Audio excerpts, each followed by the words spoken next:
Você já parou para pensar que muito da sua exaustão mental diária vem de problemas que tecnicamente nem são seus?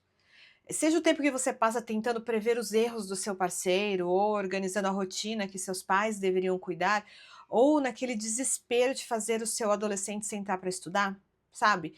A gente acaba mascarando tudo isso como cuidado, mas na verdade é controle. Seja muito bem-vindo, seja muito bem-vinda de volta. Eu sou a Leila Correia e hoje nós vamos abrir um dos livros mais libertadores e ao mesmo tempo desconfortáveis sobre comportamento humano. A Coragem de Não Agradar, do Ishiro Kishimi e Fumitake Koga. É um livro baseado na psicologia do Alfred Adler. E neste vídeo aqui eu vou pegar uma questão aqui desse livro, que é uma ferramenta para você aprender a soltar o controle da vida das outras pessoas e finalmente poder diminuir a sua própria carga mental. Para a mulher que assumiu desde sempre o papel de resolvedora de tudo, o controle não é uma maldade, né? E nem algo que a gente faz com muita consciência, às vezes.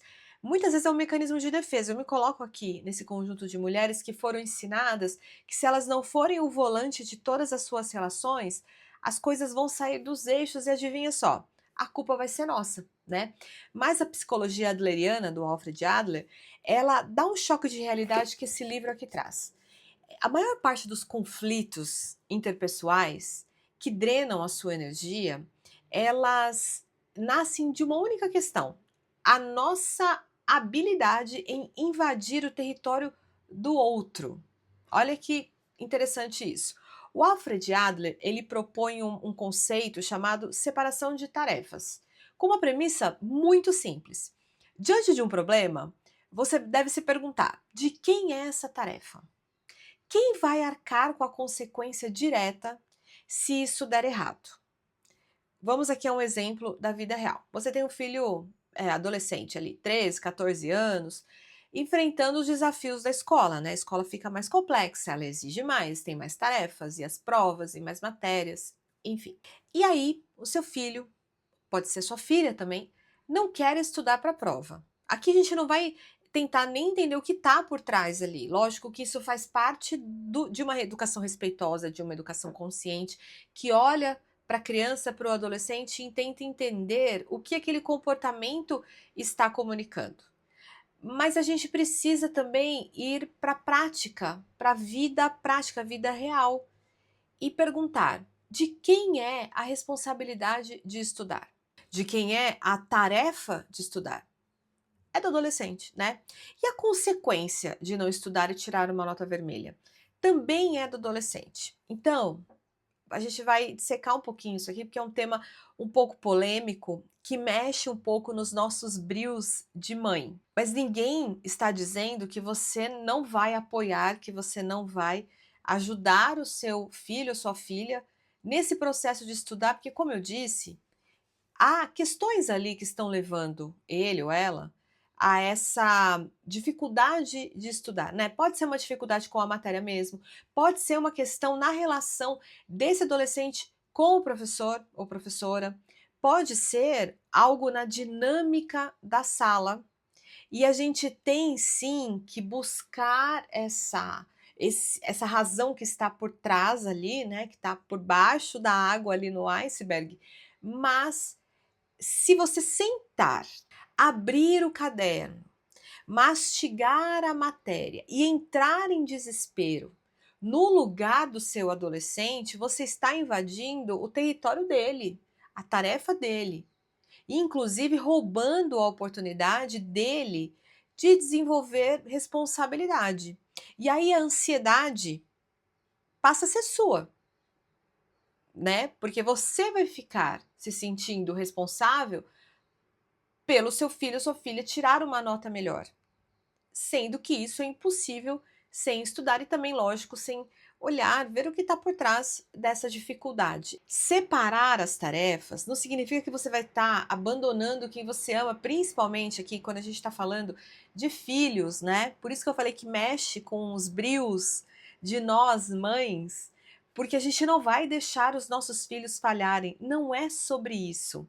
O Adler diz que o nosso papel é levar o cavalo até a água, mas a gente não pode beber a água por ele, né? Então, o seu papel como mãe, como parceira, como filha, é oferecer orientações, colocar limites e estar lá para apoiar, para ajudar, claro. Mas o resultado final pertence a outra pessoa. E é aqui que dói mais, porque mexe com o nosso orgulho e com aquela imagem que a gente tem do que é ser mãe, ser esposa, ser filha. Porque a parte mais difícil do autoconhecimento não é descobrir o que você quer, mas é suportar o desconforto de ver a outra pessoa colher as próprias consequências sem intervir. É morder a língua para ficar quietinha, sabe? É deixar o seu parceiro esquecer com o esquecimento dele, né? Deixar o seu filho lidar com a nota baixa. É soltar o controle que exige muito mais maturidade do que microgerenciar a vida de todo mundo. É muito mais fácil fazer esse microgerenciamento, porque quando você cuida de cada detalhe pequenininho, eles não vão falhar. E é como se você também não estivesse falhando. Antes de separar as tarefas, a gente precisa separar o que é nosso do que é do outro. Se eu não me dedicar a meu curso de psicologia, não estudar para a prova e tirar uma nota baixa, ter que fazer recuperação, ficar de DP que fala na faculdade, eu vou ter que lidar com isso, certo? É claro que também é nossa função orientar os nossos filhos, e é mais difícil quando a gente fala de separação de tarefas e filhos, certo? Porque a gente não vai deixar que eles falhem. Então, toda a orientação, todo o apoio que a gente pode dar, procurar a escola para entender o que está acontecendo, essa dificuldade de matéria, se tem alguma coisa na relação com o professor, na dinâmica da classe, tudo isso a gente vai fazer. Mas no final, e com os adolescentes, a gente precisa cada vez mais ir soltando a corda para que eles desenvolvam autonomia. Daqui a pouco eles serão adultos e precisarão andar com as próprias pernas, né?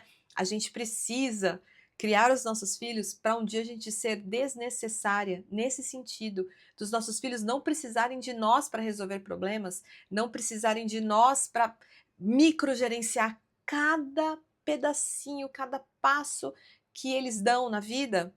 Então a gente tem sempre que ter essa ideia em mente, né, de criar filhos autônomos, independentes, que nos buscarão para conselhos, mas não mãe resolve isso para mim porque eu não sei como fazer.